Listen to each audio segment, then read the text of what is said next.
Hello, in this video I'm gonna show you the first things I recommend doing after setting up your Realme 14 Pro Plus. The first thing is connecting to Wi-Fi if you haven't done that yet. This step is gonna be pretty important for the further steps. It allows you to do way more than just sending messages or making calls. So let's go to settings, then Wi-Fi, make sure Wi-Fi is enabled and select the Wi-Fi network you want to connect to. Enter its password and click on save.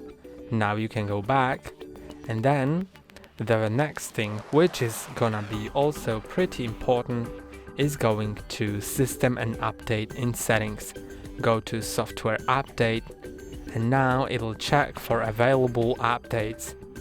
You can see that my version is up to date, but if you have any updates available, I recommend installing them because it keeps your phone secure, gives you the newest features, and ensures your phone runs smoothly without any bugs.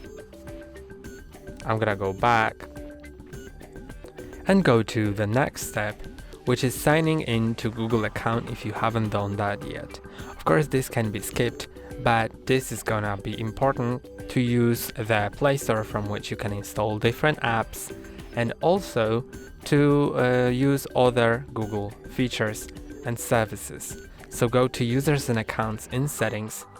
Then if you don't have any Google account listed here, click on add account. Now click on Google, and then you will be able to sign in to Google. If you don't have an account, you can create it here, but I already have it. So I'm gonna just enter the email, then enter the password off camera.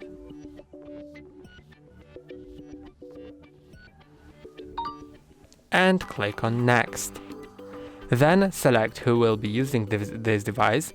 If you select my child will be using this device, then the next steps may vary a bit. Then you need to agree to the Google Terms of Service, because without it you cannot add the account. Now it may ask you for a Google backup, and I recommend having that enabled because it ensures your data will not be lost in case something happens to your device. I'm gonna accept and then go back. And since we are logged into the Google account, the next important step is updating the apps that we have on the phone. So let's go to Play Store. Then I'm gonna click on Get Started. Here it asks you to download some apps. I'm gonna skip them. And then you can choose whether you want to use your Google account password or your phone biometrics to verify purchases made in Google Play Store.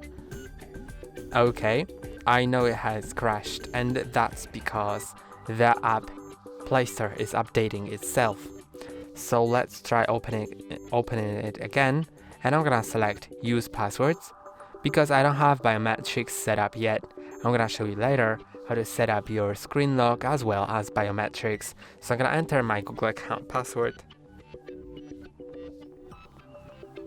Then click on Done, and we are here. We can click on the profile icon in top right corner and click on Manage Apps and Device. Then here are updates. I can click on them, then click on Update All. I'm gonna update everything all together because for the same reason as updating our software, we should update our apps. And also some of them just won't work without the update. So now we can go to that step which I talked about a moment ago, which is going to setting our screen lock and biometrics. So in settings, go to security and privacy, then go to device unlock, and first set a screen lock if it says none. You can set it to numeric, alphanumeric, or pattern. I'm gonna set it to a pattern. Then it says something really important, that if you forget your lock screen password, you will need to erase all your data on your phone and then still you'll need to log in with a Google account to restore it. So it is important to remember your screen lock, but it's still worth having it because it ensures no one besides you has access to your phone. So set it to something that you will remember, but is hard enough to guess by someone else. Then I'm gonna cancel the fingerprint unlock because I'm gonna do it myself. I'm gonna go back, then select fingerprint and face unlock. And first I'm gonna set the fingerprint, then I'm gonna talk about the face because it is not as shallow as it seems. So I'm just gonna select the fingerprint and agree, then enter my lock screen my screen lock pattern, then click on add now. And now we need to face the finger on the sensor, which is hidden under the screen. And with some screen protectors, this may not work, but for most of them it will work, so you can just try it out. And if this does not work, then it may be because you have a screen protector installed that just doesn't work well with the fingerprint sensor, but most of them do. I'm gonna click on done. I'm gonna cancel the face unlock, and now I'm gonna go back, and here is the face. Before we set it up, you need to know that it is not really secure. It can be unlocked with a photo of you or by someone who looks similar, because this phone bases only on the camera. Some other phones, mostly iPhones, base on the IR sensors, which make it really secure, but here it's only the camera. So I'm gonna show you just in case you really need it, but I wouldn't recommend setting it up if you don't need it. So I'm just gonna click on agree, then enter my screen lock and click on add now. Now I'm gonna position my face within the frame.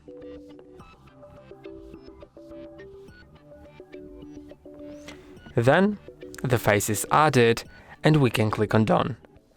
I'm gonna enable something what's called enter home screen after unlocking. So if I unlock with face, then I will not need to slide up, it'll just go to home screen. And also I'm gonna click on raise to wake and make sure it's enabled, because I also like this option that I don't have to click on the power button and just raise my phone and it'll wake itself and look for my face. So I'm gonna show you these free unlock methods. The first one is of course the fingerprint. You can also do that if the screen is off. The second one is face unlock. You can just lift your phone and it'll work. And the last one is sliding up and entering your screen lock. Now I'm gonna disable the feature that I don't really like. You can see when I press on the power button, it changes the wallpaper each time. So after I lock, it changes the wallpaper. I don't really like this feature, so I'm gonna disable it because I want to have a static wallpaper that I'm later gonna show you how to set your own wallpaper. So I'm just gonna go to, I believe it was in the wallpapers and style. No, actually, I think not. What I'm gonna do is I'm gonna just search for wallpaper carousel. So okay, I know where it is. Home screen and lock screen. Then you should be able to find the wallpaper carousel. Now I don't know why it says activate, but I'm gonna activate, then disable it. And disable that as well. Now as I lock my device, it has the same wallpaper as I have on the lock screen and it does not change it. So now it's just better for me. I prefer that. Now let's go to uninstalling the bloatware. You can see this phone installs quite a lot of bloatware that you may just uninstall. So first I'm gonna go to more apps. These are the most bloatware-ish apps, especially the Real Short. I really don't recommend that app. It is pretty stupid. Then you can also uninstall Block Blast, but if you want to play this game, of course you can keep it. The AliExpress, if you don't shop on AliExpress, you can uninstall it. Booking.com, you can leave it or uninstall it depending on your preference. Then Amazon Music, I'm also gonna uninstall it because I'm not planning on using it. Spotify, you can keep it or uninstall depending on your preference. Temu, I also don't really like, so I'm gonna uninstall it and I don't recommend it. Then the LinkedIn, if you're using it, you can keep it. Netflix, you can also keep it, but I'm gonna uninstall it just to show you what can be uninstalled. The TikTok also is used by many people. The Amazon also may stay, and the Facebook as well, but I'm gonna just uninstall them.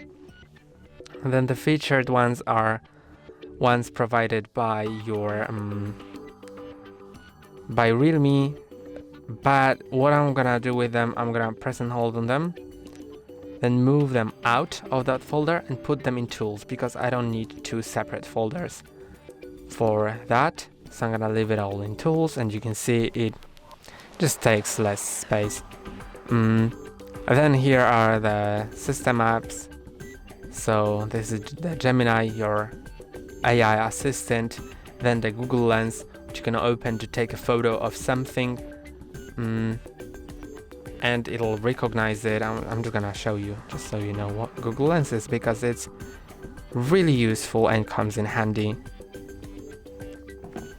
You can see it just finds based on the picture.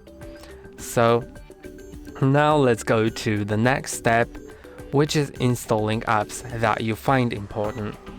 So if there's something that you use on a daily basis, like the Instagram or WhatsApp or some streaming services, whatever you want, you can install it from the Play Store. You can just go to search for that app. So let's maybe find something cool, like let's download the Instagram. So you just need to click on install and it'll start installing. Pretty great. And now we can go to the Google Wallet app. This step is optional, but it is really convenient that you can go to the Google Wallet app. Then I'm gonna allow notifications and I'm gonna click on add to wallet. Then I'm gonna select the payment card, and here you can add your payment card, of course only if you want, and you can either scan it if you have it physically with you, or you can enter the details manually, all of that here. Then read all of that and click on save and continue. Then you'll verify with your bank via SMS, phone call or bank app, and then you should be able to, as you can see, slide down from the right top part of your screen, slide down again and find the wallet. You can open that, then just put your phone to the reader, or before that click on the card that you want to pay with, and then you can pay with your phone contactless. And now let's go to changing the wallpaper as I've promised. So I'm gonna take a picture of something, but you can also download it from the internet, or if you've moved your data from your old phone, then you can also use these pictures. So I'm gonna take a photo of something first. Then let's just go to settings. Now go to wallpapers and style, and now go to wallpapers. Then you can choose any from the provided by Realme wallpapers, but they are pretty basic and not engaging, because the best one is your own one. So you can go to album, agree and continue, and select the wallpaper that you wish to set. Then approve it here. Now you can adjust it, pinch it, whatever. I think that will be good enough. I know the picture that I've taken, I could do better, but I'm just gonna apply it, and you can select whether you want to apply it to lock screen, home screen, or both. I'm gonna only set it to lock screen, I guess. For lock screen, you can also customize the screen. Actually, I think the wallpaper has shifted, so I'm just gonna pinch it. Okay, I can customize the clock. I can add additional info, like the weather. I like the weather. Then you can change the clock style, so maybe like that. You can also change the font and the weight of that font. I think this one looks really good. And we can also scroll down and change the color of it. So can I set it to something that... Okay, I cannot choose my own color that will match my wallpaper best, but you know, there are multiple choices here. So I'm just gonna select maybe that one. Yeah, I think that's good enough, and I can apply it.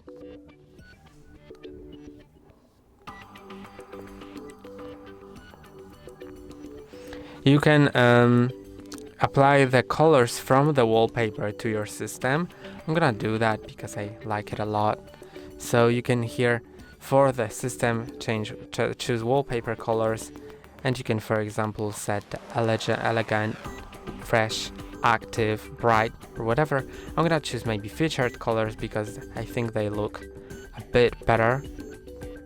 That wallpaper wasn't really contrasty, so there's not a lot to choose from. I'm gonna choose the coastal one, then I'm gonna go back. Let's see if it's applied because I don't really know. Okay, it is. So we can just go back here. You can see that my home screen is unchanged, and since we have all of that done, we can go to the settings, and let's see if there is the notification that I was waiting for. No, it's actually not, but if there is a notification to finish setting up your device, you can just click on that, go through all the steps. They are gonna be pretty intuitive, and mostly like, do you want to backup, do you want to like transfer data from your old device? If you do, I really recommend doing it when it asks you, because later on it may be a bit more difficult to do, but of course it is still possible, but not through the native method, instead with a third-party app that you can download. And these are all of the things that I wanted to show you. That's all for today. Don't forget to like and subscribe. See you next time.